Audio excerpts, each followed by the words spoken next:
السلام علیکم ورحمۃ اللہ وبرکاتہ۔ دوستو، ہمارے channel all round Rajput subscribe کریں، شیئر کریں، لائک کریں۔ سلمہ نے امید بھری آنکھوں سے پوچھا، آپ کب آؤ گے؟ میں دن طے نہیں کر سکتا، لیکن ارادہ یہی ہے کہ گھوڑے خریدتے ہی وہاں سے واپس آ جاؤں۔ لیکن اگر مجھے جہاد کے لیے کہیں جانا پڑا تو ممکن ہے کہ دوبارہ نہ آ سکوں۔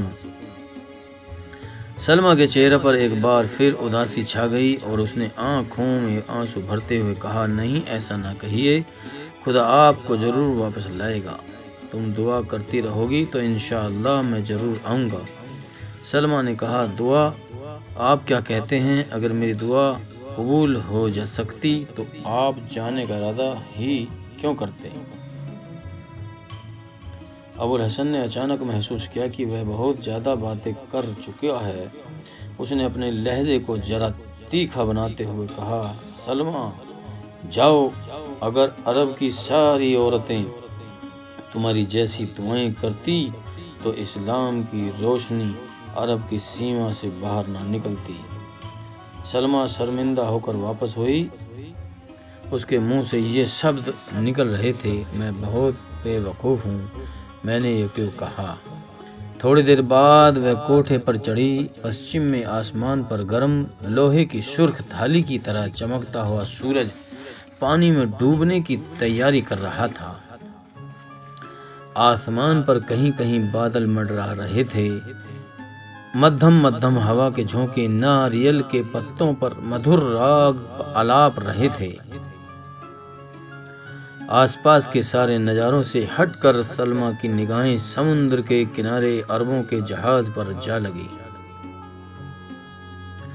دل میں طوفان سا اٹھا۔ اس نے ہاتھ اٹھا کر دعا کی، اے خشکی و پانی کے مالک، مجھے ایک مسلمان عورت کا ایمان دے، مجھے سیدھی راہ دکھا، اور جب وہ واپس آئیں تو مجھے دیکھ کر ناراض نہ ہوں۔ تیسرے دن آسمان پر بادل چھا رہے تھے۔ سلمہ کوٹے پر چڑھ کر امید بھری نگاہوں سے سمندر کی اور دیکھ رہی تھی۔ کنارے سے دور ابوالحسن کا جہاز لہروں پر ناچتا نظر آ رہا تھا۔ ہوا کے کچھ تیز جھونکے آئے اور بارش ہونے لگی۔ بارش کی تیزی کے ساتھ اس کی نگاہوں کا دائرہ سیمت ہوتا گیا، یہاں تک کہ جہاز اس کی آنکھوں سے اوجھل ہو گیا۔ ضبط کی کوشش کے باوجود اس کی آنکھوں سے آنسو چھلک پڑے اور گالوں پر بہتے ہوئے بارش کی بوندوں کے ساتھ مل گئے۔ سلمہ دیر تک ہاتھ اٹھا کر یہ دعا دہراتی رہی، میرے مالک، اسے سمندر کی شرکش لہروں سے محفوظ رکھنا۔ باغیچے میں ابوالحسن سے آخری ملاقات کے بعد سلمہ کے خیالوں و عادتوں میں بڑی حد تک تبدیلی آ چکی تھی۔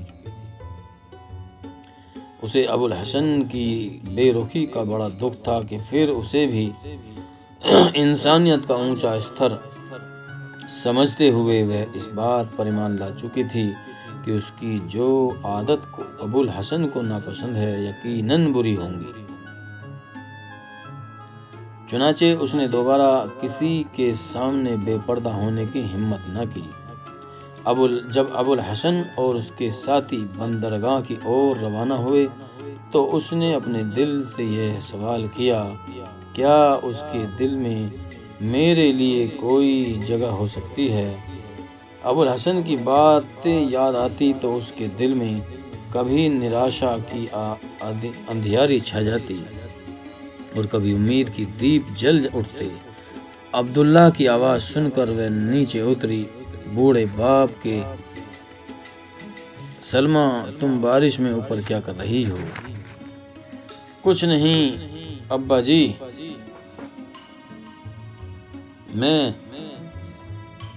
میں سلمہ کوئی بہانہ کرنا چاہتی تھی، لیکن اسے ابوالحسن کی نصیحت یاد آ گئی اور وہ بولی، میں ان کا جہاز دیکھ رہی تھی۔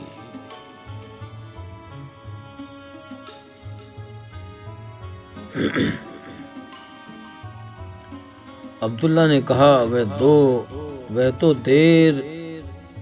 تو دور جا چکے، جاؤ تم کپڑے بدل آؤ، طلحہ ابھی آ جائے گا، ہم اس سے قرآن مجید پڑھیں گے۔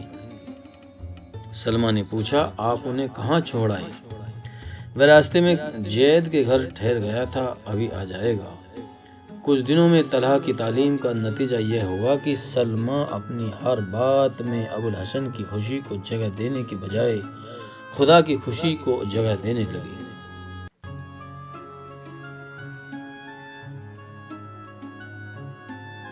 لیکن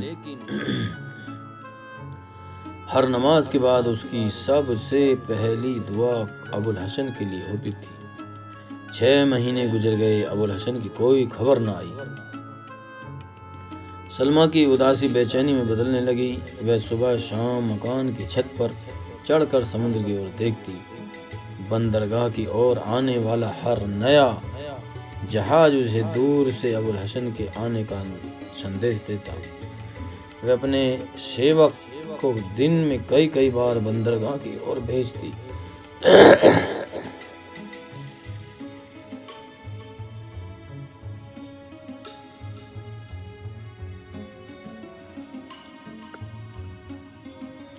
جب وہ نراش نگاہوں کے ساتھ واپس آتا، وہ بے چین سی ہو کر پوچھتی تم نے اچھی طرح دیکھا؟ ہو سکتا ہے ان میں کوئی عرب ہو۔ سیوک جواب دیتا وہ فلاں جگہ سے آیا ہے، میں پوری طرح چھان بین کر کے آیا ہوں۔ ان میں ایک بھی عرب نہ تھا۔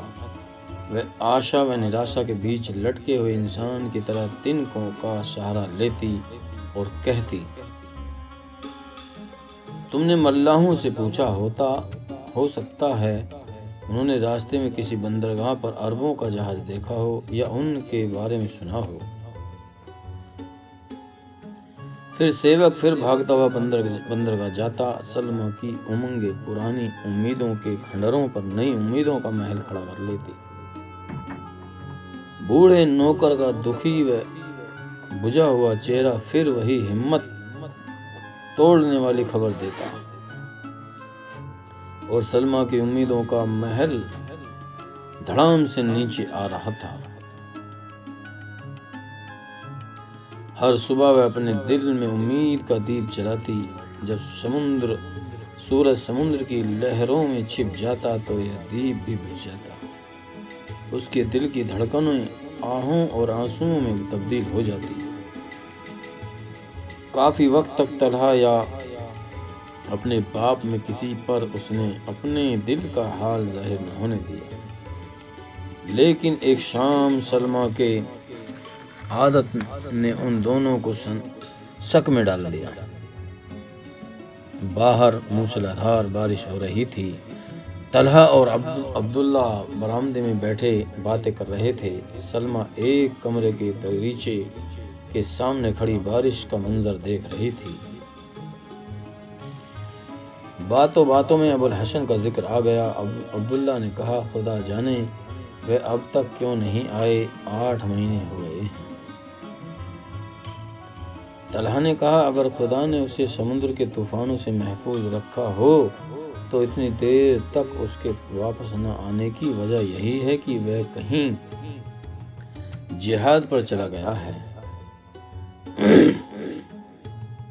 عبداللہ نے کہا آج مجھے دلیپ سنگھ نے بتایا کہ یہاں سے کوئی 30 میل کی دوری پر مالاوار کا ایک جہاز ڈوب چکا ہے۔ صرف ایک کشتی 5 لوگوں کو لے کر یہاں پہنچی ہے۔ طلحہ نے پوچھا اس پر کتنے آدمی تھے؟ شاید 20 تھے۔